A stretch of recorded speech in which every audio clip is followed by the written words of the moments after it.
2025년 6월 로스앤젤레스 다저 스타디움. 팬들의 함성 속에 또 한 명의 한국 선수가 눈에 띄는 활약을 펼칩니다. 그러나 그 이면에는 점점 더 짙어지는 불안과 갈등이 자리하고 있었습니다. 김혜성, 2경기 연속 선발 출장과 안타, 그리고 그 뒤에 펼쳐진 숨겨진 이야기들. 오늘 영상에서는 그날의 경기, 그리고 경기 후 라커룸에서 벌어진 충격적인 이야기까지 깊이 있게 분석해 보겠습니다.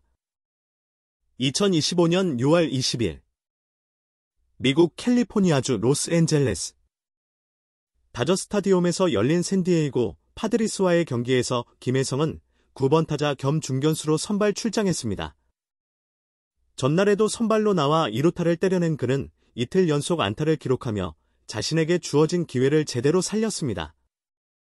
이날 김혜성은 4타수 1안타 1타점을 기록했으며 이 기록은 단순한 숫자를 넘어 매우 큰 의미를 담고 있었습니다. 특히 5회 투수 라이언 버거트의 슬라이더를 끌어당겨 우전 안타를 만들어내며 무실점 호투를 이어가던 상대 선발을 강판시켰습니다. 이 안타 하나가 경기 흐름에 변화를 주었고 기술적 컨택 능력이 돋보인 장면이었습니다. 7회와 9회에도 타석에 들어선 김혜성은 좋은 컨디션을 보여주었고 마지막 타석에서는 유격수 땅볼로 타점을 추가해 팀의 유일한 점수에 기여했습니다. 시즌 12번째 타점이었습니다. 하지만 이날 경기의 결과는 다저스의 2대5 패배. 팀의 5연승 행진이 멈췄고 내셔널리그 서부지구 선두 자리를 굳히려던 흐름이 다소 주춤하게 되었습니다. 경기 중 또 하나의 사건은 9회 초 발생한 벤치 클리어링. 다저스 투수 제 리틀의 공이 파드리스의 페르난도 타티스 주니어의 팔에 맞으며 양팀 감독이 그라운드로 뛰쳐나오는 상황이 벌어졌습니다. 결국 두 감독 모두 퇴장 조치되며 양팀 간의 긴장이 최고조에 달했습니다. 이날까지의 사연전에서 양팀은 총 8개의 사구를 주고받았고 오타니 쇼헤이와 김혜성, 타티스 주니어 등 주요 선수들이 반복적으로 사구에 노출되며 감정의 골은 깊어졌습니다. 하지만 가장 충격적인 사건은 경기 이후 라커룸에서 벌어졌습니다. 팀 내부 소식통에 따르면 데이브 로버츠 감독이 경기 후 팀의 유일한 득점에 기여한 김혜성에게 강하게 질책했다는 것입니다. 이 발언은 동료 선수들에게도 충격을 안겼고 김혜성은 내가 뭘 잘못했는가라는 말과 함께 글러브를 바닥에 던지는 모습이 비공식 영상으로 퍼지며 팬들의 분노를 일으켰습니다. 전문가들은 이 상황을 로버츠 감독이 최근 팀 성적과 프런트의 압박으로 인해 과도하게 스트레스를 받은 결과로 보고 있습니다. 특히 베테랑 선수들이 부진한 경기력을 보여주었음에도 김혜성에게만 책임을 전가하는 듯한 모습은 많은 의문을 남겼습니다. 김혜성은 현재까지 30경기에서 타율 0.378, 12타점, 6도루를 기록 중이며 유격수와 중견수 포지션을 모두 소화하며 팀 내 유연한 역할을 해내고 있는 선수입니다. 이러한 활약에도 불구하고 지속적인 플래툰 기용과 경기 중 조기 교체는 의문을 낳고 있으며 로버츠 감독의 기용 철학에 대한 비판도 점점 거세지고 있습니다. 기자회견에서 로버츠 감독은 라커룸 논란에 대해 언급을 피하며 단지 노 코멘트로 일축했습니다. 이는 팬들의 분노에 기름을 부은 격이 되었고 SNS상에서는 감독의 편향적인 태도에 대한 비판 여론이 들끓고 있습니다. 김혜성은 경기 내내 묵묵히 자신의 역할을 해내며 팬들의 박수를 받았습니다. 하지만 그 뒤편에는 지도자의 편향된 시선과 불합리한 대우라는 그림자가 드리워져 있었습니다.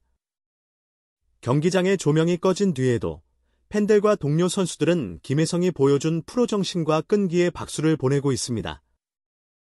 그는 여전히 다저스의 현재이자 미래로서 충분한 가치가 있는 선수입니다.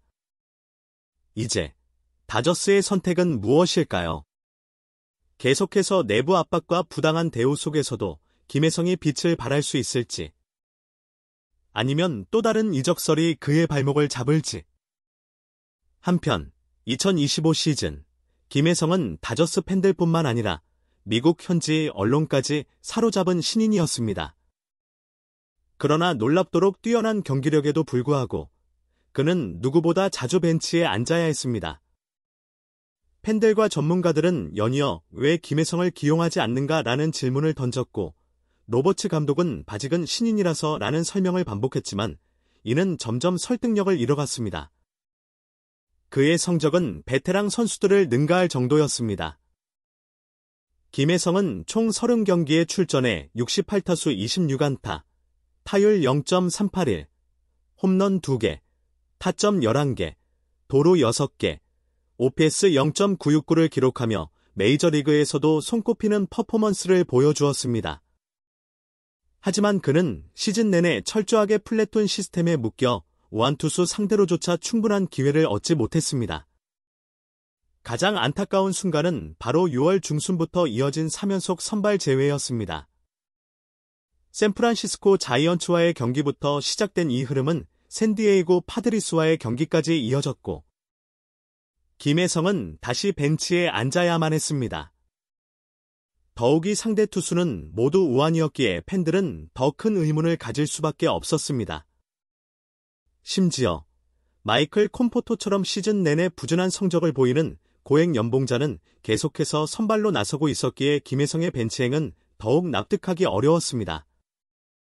콤포토는 64경기에서 타율 0.170, 홈런 4개, OPS 0.587이라는 저조한 성적에도 불구하고 $1,700만 고액 연봉자라는 이유로 계속 출전 기회를 부여받고 있었습니다. 반면 김혜성은 연봉 $350만 불과했고, 이는 실력보다는 계약 조건이 기용 여부를 좌우하는 현실을 상징적으로 보여주는 사례였습니다. 이러한 상황 속에서 김혜성은 묵묵히 자신의 자리에서 최선을 다했습니다. 짧은 기회 속에서도 정교한 타격과 날카로운 주루, 안정된 수비를 선보이며 자신의 가치를 증명해냈습니다. 하지만 팀 내 경쟁자들의 복귀, 철저한 시스템, 고액 연봉자에 대한 배려는 그의 출전 기회를 끝내 가로막았습니다. 그리고 마침내 그는 자신의 선택을 했습니다. 떠나겠습니다. 단 한마디로 모든 것이 정리됐습니다. 그의 말은 짧았지만 라커룸에 있던 모든 선수들은 고개를 숙였습니다. 오타니는 결국 김혜성을 안으며 고개를 들지 못했고, 감독 로버츠 역시 고개를 떨구며 내가 좀 더 귀를 기울였어야 했습니다 라고 말했습니다. 이 말 한마디는 다저스의 운영 방식에 대한 깊은 반성을 담고 있었고, 팬들 역시 너무 늦었다며 실망을 감추지 못했습니다. 일부 팬들은 이번 결정을 두고 김혜성을 놓친 이 순간이 다저스 쇠퇴의 시작일지도 모른다는 평가까지 내렸습니다. 그렇게 한 명의 선수이자 하나의 전설이 다저스와 작별했습니다. 하지만 이 영상의 마지막에 우리가 되새겨야 할 것은 바로 김혜성의 자세입니다. 그는 끝까지 자신의 일을 묵묵히 해냈고 흔들림 없는 태도로 팀에 헌신했습니다. 언제든지 다시 그라운드 위에서 빛날 준비가 되어 있었고, 팬들은 그의 다음 팀에서의 활약을 더욱 기대하고 있습니다. 김혜성은 단순한 백업 자원이 아니었습니다. 그는 팀의 미래를 책임질 수 있는 선수였고, 메이저리그 무대에서도 충분히 통할 수 있는 실력자였습니다. 지금 그의 이별이 슬픈 이유는 그가 보여준 실력이 너무도 뛰어났기 때문입니다. 그리고 실제로 그 다른 팀의 이름이 거론되기 시작했습니다. 샌프란시스코 자이언츠, 그리고 그 중심에는 반 멜빈 감독이 있었습니다.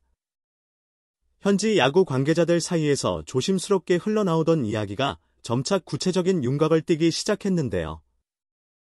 김혜성에게 자이언츠로 오라는 제안을 보낸 인물이 다름 아닌 반 멜빈 감독이라는 겁니다. 일부 보도에 따르면 그는 김혜성과 직접 통화를 나누며 이렇게 말했다고 전해졌습니다. 혜성아, 자이언츠에서 너의 진짜 가치를 보여줘. 이정후와 함께 팀의 중심이 되어주길 바란다.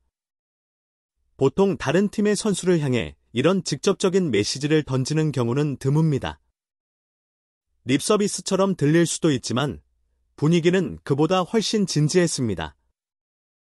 게다가 김혜성 측 역시 이 제안을 완전히 거절하지 않았다고 전해지면서 팬들 사이에서는 그의 이적 가능성을 두고 다양한 추측이 오가고 있습니다. 자이언츠 팬 커뮤니티 모렌지 블러드에는 관련 글이 순식간에 수백 개의 댓글을 모았습니다. 이정후와 김혜성의 더블 플레이를 다시 멜빈 감독 아래서 보다니 상상만 해도 짜릿하다. 우리는 단순한 성적이 아니라 확신이 필요하다. 김혜성은 그런 확신을 줄 수 있는 선수다. 우리는 이 드라마의 다음 장을 조용히, 하지만 깊은 기대 속에 기다리고 있습니다. 이상, 김혜성의 6월 20일 경기 리뷰와 라커룸 논란까지 다룬 특별 리포트였습니다. 다음 영상에서 더 깊이 있는 이야기로 찾아뵙겠습니다. 시청해주셔서 감사합니다.